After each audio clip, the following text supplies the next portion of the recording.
साथियों, कर्क लग्न की जन्म पत्रिका में मंगल वैसे भी योग कारक होते हैं, परंतु दो स्थानों पर उनकी प्लेसमेंट जबरदस्त राजयोग कारक होती है।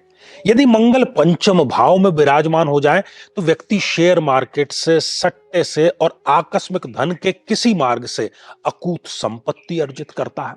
जो उसकी प्रथम संतान है, उसके बाद में उसको पैसे रखने की प्रॉब्लम हो जाती है। प्रेम में उसको अथाह सफलता मिलती है, प्रेम विवाह भी संपन्न होता है और सफल भी रहता है। इसके साथ ही यदि दशम भाव में मंगल देव स्वग्रही होकर के विराजमान हो तो ऐसे व्यक्ति को पैतृक संपत्ति बहुत बड़ी मात्रा में मिलती है, जीवन में अनुशासन आता है और एक सेलिब्रिटी भी बनने का योग यहां पर रोचक योग निर्मित होने के कारण से जरूर बनता है।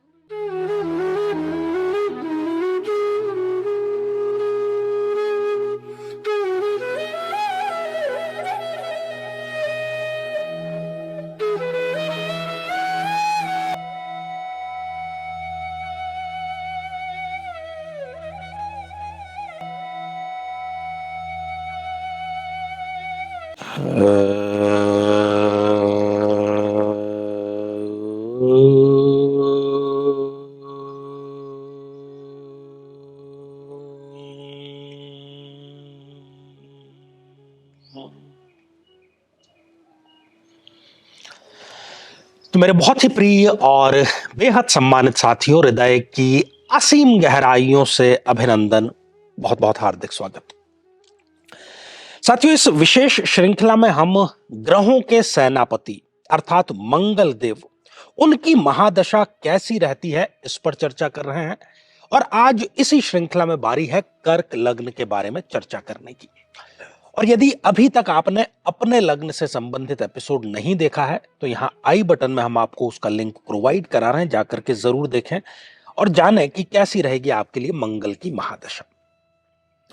साथियों, कर्क लग्न बेहद ही शांत व्यक्ति, अपने लक्ष्य पर केंद्रित व्यक्ति, हर काम पंक्चुअलिटी और समय पर करने वाला व्यक्ति, अपने परिवार के लिए सब कुछ न्यौछावर करने वाला व्यक्ति, थोड़ा सा शर्मीला और इनको शत्रुओं का सामना बड़ा करना पड़ता है। ये सारी विशेषताएं कर्क लग्न के व्यक्ति की होती हैं।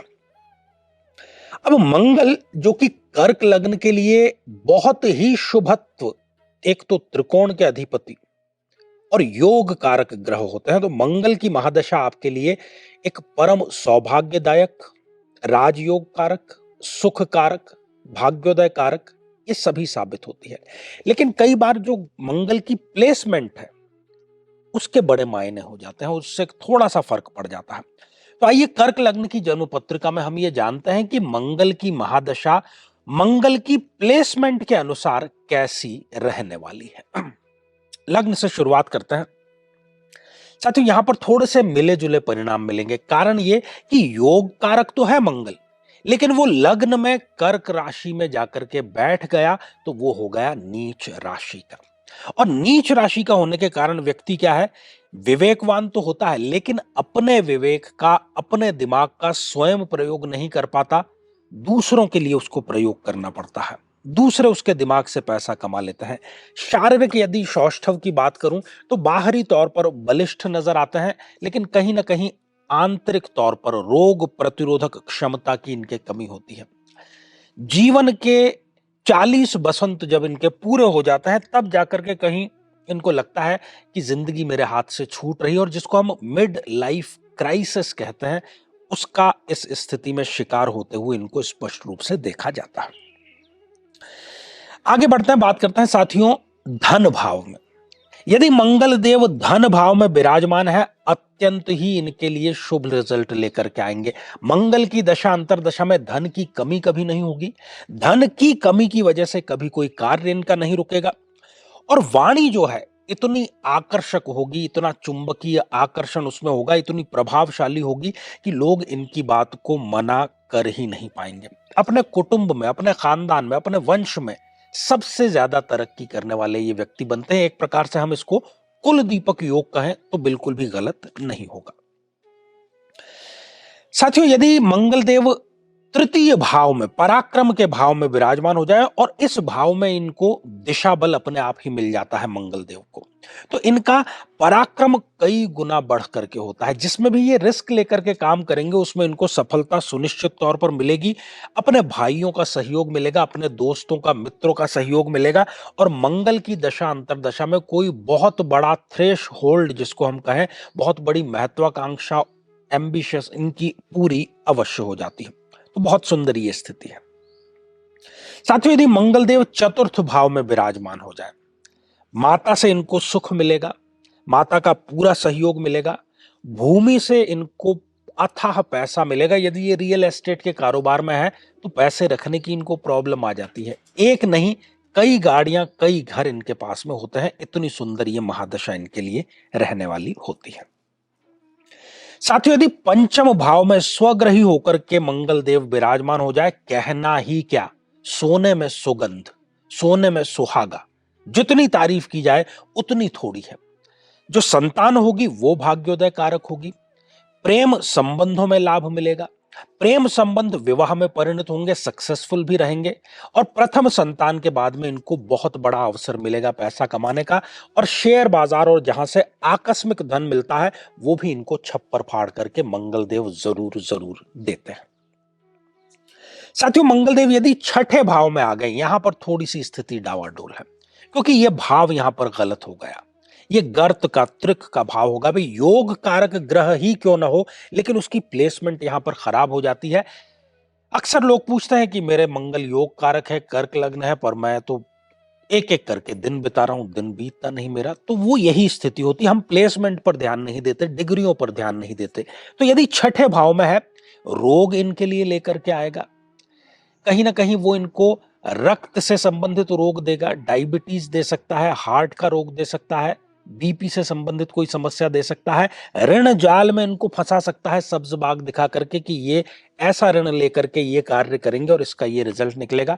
रिजल्ट कुछ निकलता नहीं है, रिजल्ट 0 निकलता है। तो ये स्थिति बिल्कुल ठीक नहीं है। आगे बढ़ते हैं, सप्तम भाव की बात करते हैं। यदि कर्क लग्न में सप्तम भाव में मंगल देव विराजमान हो तो इनके लिए सर्वोत्तम और जीवन की अच्छी दशाओं में से एक ये होती है। क्यों? क्योंकि मंगल देव योग कारक, ऊपर से यहां पर वो हो गए उच्च राशि के मकर में, विवाह से इनका भाग्योदय होगा और इतना जबरदस्त भाग्योदय होगा कि यदि ये सड़क पर हैं तो विवाह के पश्चात सीधे ये महल में प्रवेश कर जाते हैं। पार्टनरशिप में यदि बिजनेस किया है तो वहां पर भी ये फायदे का सौदा ही इनके लिए साबित होता है। साथियों, यदि अष्टम भाव में मंगल देव विराजमान हो जाए, फिर वही स्थिति कि प्लेसमेंट गलत होने के कारण से योग कारक ग्रह भी अच्छा रिजल्ट नहीं दे पाते। यहां पर जो मंगल देव है, यदि सरकार में है तो रिश्वत लेते हुए पकड़े जा सकते हैं, कोई विभागीय जांच इनके खिलाफ बैठाई जा सकती है, तलाक जैसी स्थिति उत्पन्न हो सकती है, ससुराल से इनके संबंध खराब हो सकते हैं। कुल मिलाकर के मृत्यु तुल्य कष्ट इनको यहां पर मंगल देव देते हुए नजर आते हैं, चाहे योग कारक है फिर भी। साथियों, यदि मंगल देव नवम भाव में, भाग्य भाव में विराजमान हो जाए, एक त्रिकोण का अधिपति उठ करके दूसरे त्रिकोण में आ गया, अति उत्तम राजयोग यहां पर निर्मित हो रहा है। मंगल की दशा अंतरदशा इनके लिए परम सौभाग्यदायक होगी। नया कुछ शुरू करेंगे और उसमें सीढ़ी दर सीढ़ी चढ़ के उस क्षेत्र के ये दिग्गज शुमार हो जाएंगे, इसमें कोई दो राय नहीं है। तो बहुत सुंदर ये स्थिति है। साथियों, यदि मंगल देव दशम भाव में अपनी ही राशि में स्वग्रही हो गए, अति उत्तम राजयोग, त्रिकोण का अधिपति केंद्र में स्वग्रही, रूचक नाम का पंच महापुरुष योग यहां पर बन रहा है। अति सुंदर योग है ये। अब इस प्रकार की स्थिति में अपने पैतृक व्यवसाय को ये कई गुना आगे बढ़ाते हैं। इनका जन्म ही ऐसे स्थान पर होता है जिसको हम कहते हैं कि बॉर्न विद सिल्वर स्पून। हर चीज इनको मिली है बचपन से। इतना ही नहीं, ये एक सेलिब्रिटी बनने का योग भी है। कई सेलिब्रिटीज की कुंडली में ये योग देखा गया है। अनुशासित जीवन जीते हैं और अनुशासन से सफलता तक का जो सफर है वो आसान हो जाता है।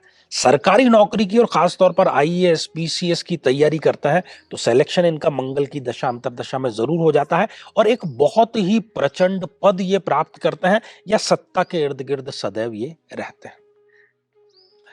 साथियों, यदि मंगल देव एकादश भाव में, लाभ के भाव में विराजमान हो जाएं, ये भी अति उत्तम स्थिति है। यहां बैठ करके वो अपने ही भाव पंचम को देख भी रहे हैं, तो भाग्योदय कारक संतान भी होगी। ये किसी ना किसी फील्ड के विशेषज्ञ होते हैं और विशेषज्ञता से ही ये पैसा कमाते हैं अपना। तो बहुत सुंदर ये स्थिति है। मंगल इनको अपनी दशा अंतरदशा में, चूंकि ये इच्छा पूर्ति का भाव है, बहुत बड़ी इच्छा भी पूरी करके अवश्य दे देता है। मंगल यदि व्यय भाव में विराजमान है, फिर थोड़ी सी स्थिति डावाडोल हो गई। ये स्थिति ठीक नहीं कही जा सकती, क्योंकि ये भाव यहां पर गलत हो गया, प्लेसमेंट गलत हो गई, खर्चे जरूरत से ज्यादा बढ़ जाएंगे। बुढ़ापे में यदि मंगल देव की दशा आ गई तो बुढ़ापे में इनको संघर्ष करना पड़ेगा, काम धंधा करना पड़ेगा। और विदेश यदि ये जाते हैं तो वहां से नाकाम लौटते हैं, खाली हाथ ये लौटते हैं। और बार बार मंगल की दशा में अपमान का सामना, किसी न किसी प्रकार के नशे की लत इनको अवश्य ही लग जाती है। तो साथियों, हम ये जान रहे हैं कि कई बार योग कारक ग्रह भी अपनी गलत प्लेसमेंट की वजह से मारक जैसा रिजल्ट दे देते हैं, और कई बार मारक ग्रह भी कुछ थियरी जैसे कि विपरीत राजयोग वहां पर स्थापित हो जाता है, तो वो योग कारकता का रिजल्ट दे देते हैं। इसलिए हम कोई एक थियरी हर एक कुंडली में आंख बूंद कर नहीं लगा सकते हैं। ठीक है, तो मंगल संबंधी ये श्रृंखला हमारी जारी रहेगी, और आप YouTube पर किसी भी ग्रह की कैसी दशा रहने वाली है, आप यदि लिखेंगे कि चंद्रमा की महादशा आचार्य चंद्रकांत, तो हमारे वीडियो वहां पर आ जाएंगे। राहु की दशा, केतु की दशा, सूर्य की दशा, चंद्रमा की दशा, इन पर हम एपिसोड बना चुके हैं। जो भी आपको दशा चल रही है, आप उसको जरूर देखें कि कैसी वो आपके लिए रहने वाली है, ताकि उससे संबंधित व्यवस्था की जा सके। तो श्रृंखला ये हमारी आगे भी जारी रहेगी। आज के लिए केवल इतना ही, और इसी मंगल कामना के साथ में कि आप सभी स्वस्थ, समृद्ध और शांतिपूर्वक जीवन व्यतीत करें। नमस्कार।